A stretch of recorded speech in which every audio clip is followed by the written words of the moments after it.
Picture this. It's a Sunday afternoon. You're on the couch.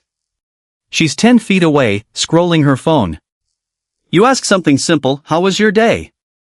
And she answers in a voice you barely recognize. Short. Distant. The kind of fine that doesn't actually mean fine. And in that exact moment, something inside you drops. Not loud panic. Just a shift. Like the floor moved half an inch.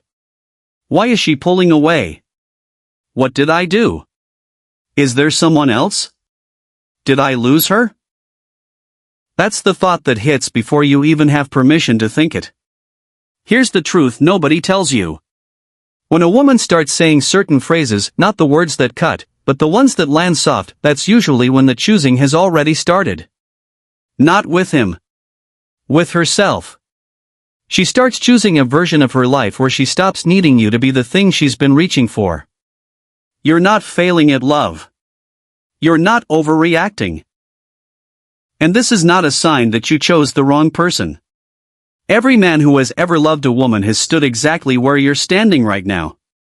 By the end of this video, you'll know the 7 phrases that mean she's already choosing someone else. Honestly, it's not the guy you think it is. Let's get into it. Most men believe the shift happens because she met someone. They think an affair starts with attraction. With chemistry. With another man doing what they're not doing. But the real truth is, and here's the part no one talks about, the choosing starts long before there's anyone else in the picture. She chooses someone else when she stops believing you can hold what she's feeling. Her nervous system is reading you before her mind can catch up. When she says something vulnerable and you fix it instead of feeling it, she doesn't register helpful. She registers "I can't bring him the real parts." That's not a fight. That's an invisible goodbye. And here's what nobody explains. When emotional safety leaves a relationship, the love doesn't walk out the door. It goes underground. It hides. It becomes something she protects instead of something she shares.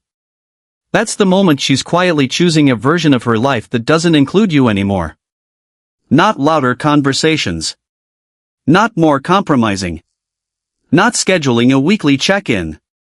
But 2 people who actually feel safe enough to be honest with each other for the first time in years. Here's the part most couples never figure out. There's a phrase that sounds like peace. It sounds like maturity. "I'm fine. I don't want to talk about it." And most men hear this and feel relief. They're grateful. They think, "Good, she handled it, we can move on." But here's what most couples don't understand.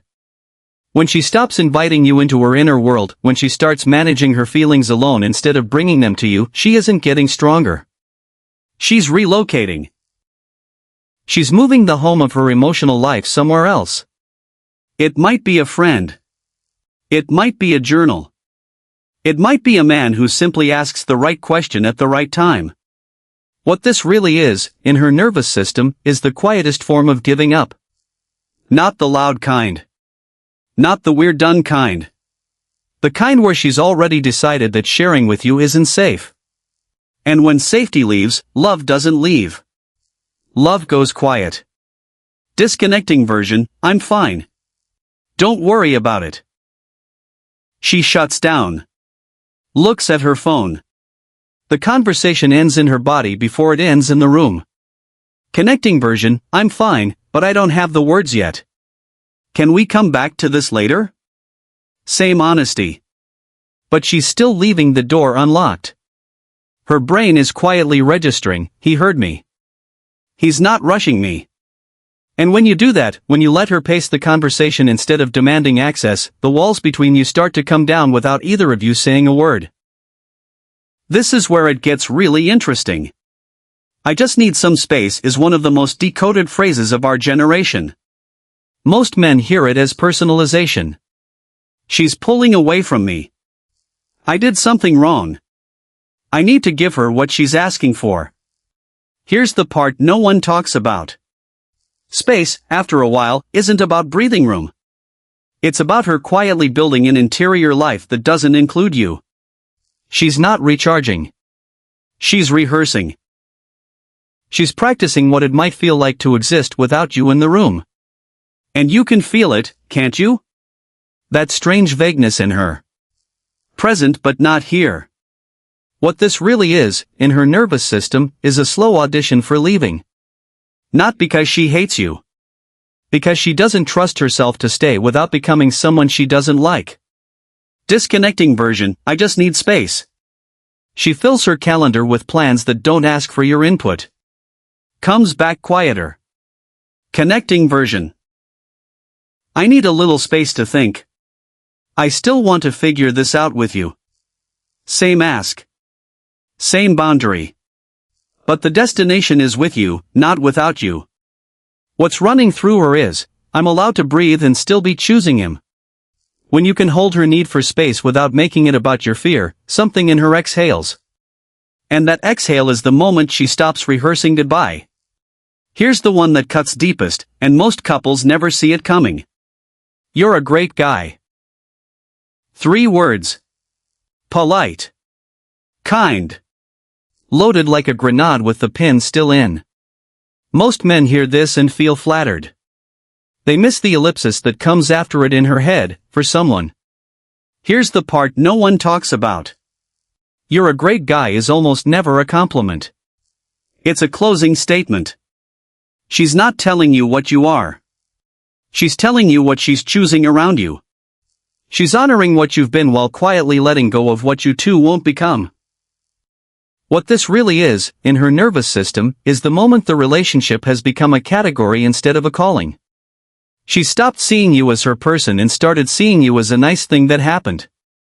Disconnecting version, you're a great guy, but I don't see us working long term. Connecting version, I love who you are, but I'm aching in this relationship, can we talk about what I'm missing? Same honesty. Same vulnerability. One writes you out of the future. One writes you into it.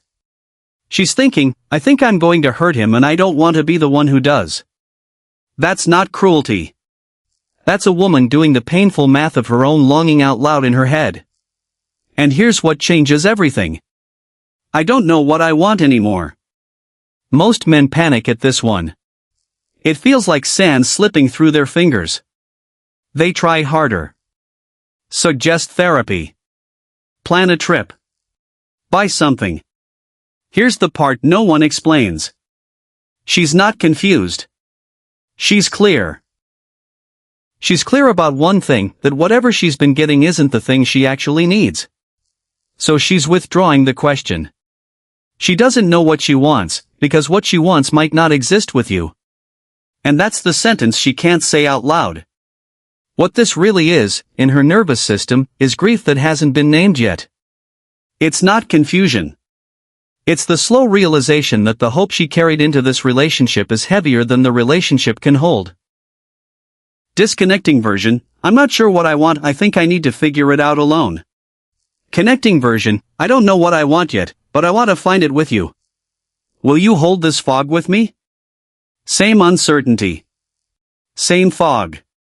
One is closing a door. One is opening one. What's moving through her is, if he can stay steady in my uncertainty, maybe I don't have to leave to find myself. And when you can hold steady in her fog without trying to fix the weather, you become the safe place her longing was always looking for. And here's what nobody explains. This one doesn't scream. It whispers. And that's what makes it dangerous. We just talk past each other. It's not the same as a fight. It's worse. It's two people using the same words but not reaching each other. Most men hear this and think it's about communication. They buy a book. Suggest a podcast. Try smarter words. Here's the part no one talks about. She's not describing a behavior. She's describing a feeling. The feeling of being alone inside a marriage. Inside a relationship. Inside a conversation that should have felt like home. Talking past each other isn't a communication problem. It's a connection problem wearing a vocabulary problem as a costume. What this really sounds like, in her nervous system, is loneliness finally speaking out loud. Not the loud kind. The kind that has been living quietly in her chest for years. Disconnecting version, we've been talking past each other for a long time. I don't think we can fix this. Connecting version, I feel like we're having different conversations. I want to find our way back to the same one, can we try? Same diagnosis. Same pain. One is a verdict. One is a request. Something in her is quietly registering, he finally felt what I've been trying to say. And when you stop trying to win the conversation and start trying to feel her inside of it, the room begins to change. Not because the words changed. Because you did. Here's a phrase that doesn't scream. It whispers. And that's what makes it dangerous. I don't want to have this conversation right now. Most men hear it once and give her the grace. They wait. But then it becomes the answer to everything. Every invitation. Every bid. Every attempt to go deeper. Here's the part no one talks about. That phrase, repeated, is the slow construction of an interior life she's keeping from you. Every time she asks for later, she's building another room in a house you're not allowed into. And after enough rooms, the house isn't really yours anymore. Not louder conversations. Not scheduling a weekly check-in. Not sending a "we need to talk" text. But two people who finally feel safe enough to be honest about what they've been carrying in silence. Disconnecting version, I don't want to have this conversation right now. The next right now never comes. Connecting version, I can't have this conversation right now, when can we have it so it actually counts? Same boundary. But she's still choosing we. She still wants the conversation. She's just protecting it. What's moving through her is, he didn't push. He's still here. I'm allowed to take my time with him. And when you can accept her not now without turning it into your own rejection, you become the man she's willing to bring things home to. And finally, the one that hurts the most because it's the most honest. I'm not happy, but I don't want to break up. Most men hear this and feel a wave of relief wash over them. Phew. She's staying. Crisis averted. And here's what changes everything, what she's actually saying is that she's choosing someone. Just not another man. She's choosing the version of herself who isn't afraid to admit she's unhappy. She's choosing her own truth over the comfort of the relationship. And that's the quietest, most powerful form of choosing someone else you will ever witness. What this really is, in her nervous system, is love and self-preservation finally colliding in the same room. She's not leaving you. She's leaving the version of her life where she keeps telling herself everything is fine. Disconnecting version. I'm not happy. I think we both know where this is going. Connecting version, I'm not happy, and I'm scared to say that out loud. I want us to fight for this, can we? Same pain. Same confession. One is a slow closing. One is a brave opening. She's thinking, I'm telling him the truth for the first time. Please don't make me regret it. And when you can receive the truth of her unhappiness without collapsing into your own fear of losing her, you become the man she can be honest with for the rest of her life, not the man she's rehearsing a life without.